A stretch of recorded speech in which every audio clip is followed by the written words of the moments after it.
Good afternoon to everybody. Thank you, Sister Brown, for those very kind words. Before I do anything else, I have two things to do. One, I want to give thanks to God for the opportunity to be here with you and that you would permit a Lutheran to be among your presence today. The second thing I want to do is acknowledge that my daughter, Rashida, is here, and she's in the back, and so I want to acknowledge her presence.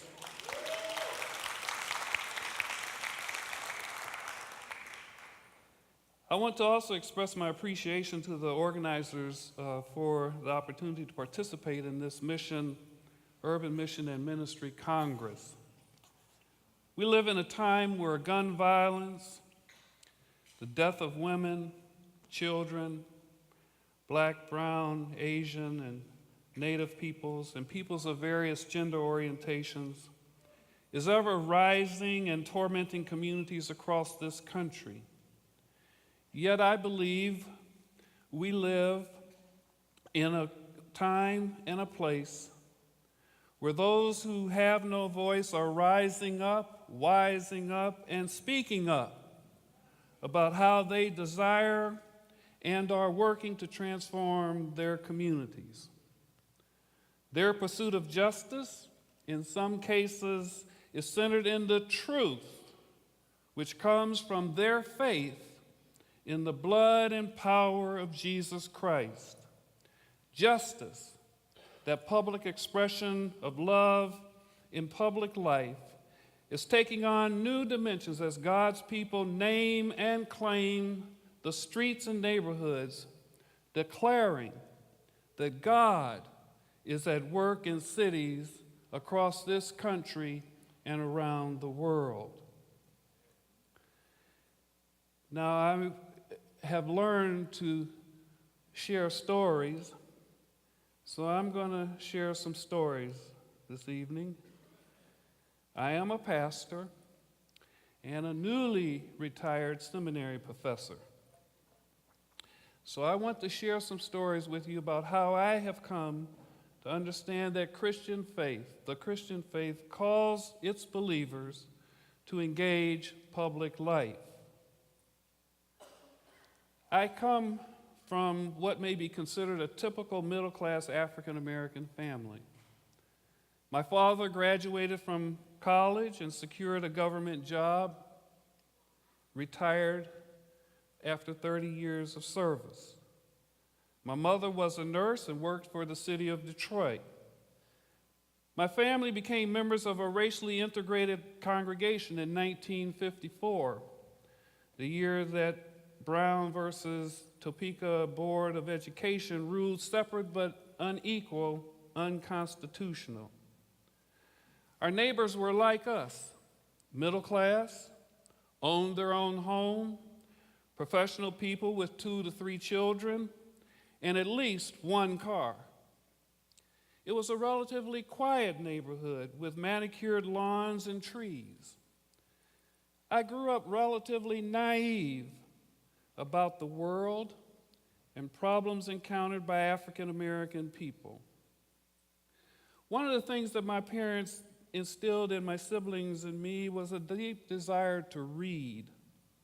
In 1963, following the death of John F. Kennedy, I read his book, Profiles in Courage. On our cocktail table in our living room lay the Reverend Martin Luther King Jr.'s little book, Why We Can't Wait. And when my parents went to work, I would sit in the living room and read it. I was mesmerized and enthralled by Dr. King, and so when he delivered his I Have a Dream speech in Detroit and Washington, D.C., I listened intently. It was then that I encountered the call of God. I decided I wanted to become a pastor and follow in the footsteps of Dr. King.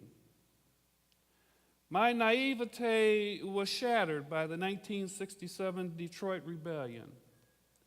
It was then I became aware of white racism and the power exerted by police departments. Since my pastor knew that I wanted to become a reverend, he provided an opportunity to work as youth director in a mission congregation on the east side of Detroit.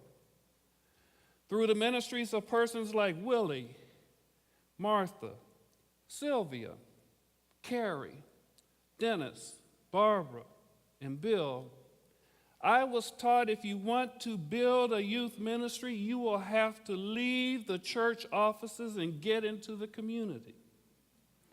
I joined with them a faith-based church organization, a nonprofit community organization, participated in political campaigns, fought for local control of an elementary school, helped sponsor a Black Panther breakfast program one summer at our church, and even won election to political office as a precinct delegate. They taught me that Christian engagement in public life involved various public places where the people gather. As a religious leader, I had to be present and participate in the spaces and places where the people were actually struggling for justice. And now the point of sharing this personal journey is not that I'm narcissistic and I like to talk about me. I believe we are all formed by our context. Each of us have lived experiences that contribute to who we are. We have been formed by various people and they have shared certain virtues with us. Christian engagement in public life involves more than our own expertise or what we think ought to be done in our communities. Christian engagement in public life is really about building relationships with people and following them in their work to transform the community and to have a life that is flourishing. There is a second point which I take away from my own story. There are three components for Christian engaging public life, for going from what I like to say, the sanctuary or our place of worship to the streets. First, immersing ourselves into the community we wish to share our faith. Second, connecting with the stories of the people in that community. And third, empowering people to speak up for and act on how the community is pursuing transformation in a life filled with respect. RESPECT, and justice. I like to call this framework ICE. Christian engagement in public life is more than asking the question, what would Jesus do? Christian engagement in public life, and I hope you will take this from me tonight, is asking a different question. What did Jesus do? What did Jesus do? Now, I became convinced about going from the sanctuary to the street after reading the Emmaus Road story recorded in Luke 24. So often the focus is on the aftermath of Jesus' death and resurrection. However, at the beginning of the story, the two disciples were walking and discussing what had just happened, the death and resurrection of Jesus. And what happens? Jesus just walks up, joins them, and then asks what I like to call an H. Richard Niebuhr and Marvin Gaye question. What's going on? What's happening? What it is? Of course, the two disciples couldn't believe that this person whom they did not recognize was being Jesus, was unaware of what was the talk of the town. It wasn't gossip. It wasn't fake news. It wasn't alternate facts. It was the real news. Jesus is actively listening to the news the two disciples share. There is no judgment about what the disciples have to say. There is genuine interest. Christian engagement, I believe, begins with immersing ourselves in our communities and leaving our personal and professional agendas in the sanctuary. Immersion is a means of becoming one with the people in their context. Immersing ourselves in a particular context allows us to feel what the people are feeling, to learn about the struggles they are undergoing, their moments of joy, their important stories and events, and how they are transforming life as it really is.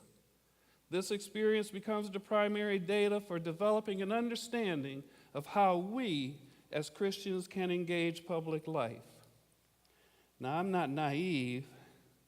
One of the consequences of immersing ourselves within the context is that it moves us out of our comfort zone. I don't like to be uncomfortable. I want to stay with that which I know, because then I have some power and some control. A former student of mine, who's now a pastor, took a course with me on ministering in urban congregations. We spent time focusing on leadership and utilizing faith-based community organizing as a method for engaging public life. While this former student was actually engaging in ministry, he noticed that the basement of the church flooded every time it rained. And he began to ask people on the block of the church if they were having the same problem. They were. He went to work. And after organizing, conducting one-on-ones, and building an organization and developing an action plan, they were able to leverage a multi-million-dollar commitment to put in new sewers to eliminate the flooding. Christian engagement in public life is to speak and to act from a particular place at a particular time. Christian engagement in public life involves, secondly, connecting with people with the stories of the people. Jesus, you will recall, began telling the disciples about people in their tradition. He connected them back to their heritage. And so reciprocal storytelling is crucial for engaging in public life. During my ministry in North Carolina, I often attended the Women's Convention. This was an opportunity for me to share with them our work with congregations in the African American community in overcoming racism and racial exclusion. After one meeting, one of the women came up to me and asked how long I had been a Lutheran. I told her I had been a Lutheran since 1954. She then said, "It's a miracle that you're a Lutheran." I asked her how long has she been a Lutheran. She responded, about 5 years. She then began to tell me all that I should know about Martin Luther, the great reformer. And get this, that's all she knew. My contribution to the conversation was to say that it really was a miracle she was a Lutheran, because it was apparent she was unaware of the people on whose shoulders she stood at that moment. I went on to share with her the great early ministry of Bishop Daniel Alexander Payne, an early Lutheran, and who became one of the significant bishops in the African Methodist Episcopal Church. You see, Payne spoke out against slavery and challenged presidents to end racial discrimination. You see, the stories of people are important. We need to hear the complete stories. Chimamanda Ngozi Adichie, a Nigerian writer, talks about the danger of a single story. Among the several points she makes is that knowing only one story contributes to false perception of people. Moreover, a single story, depending on who is telling the story, contributes to exercising a form of power over people.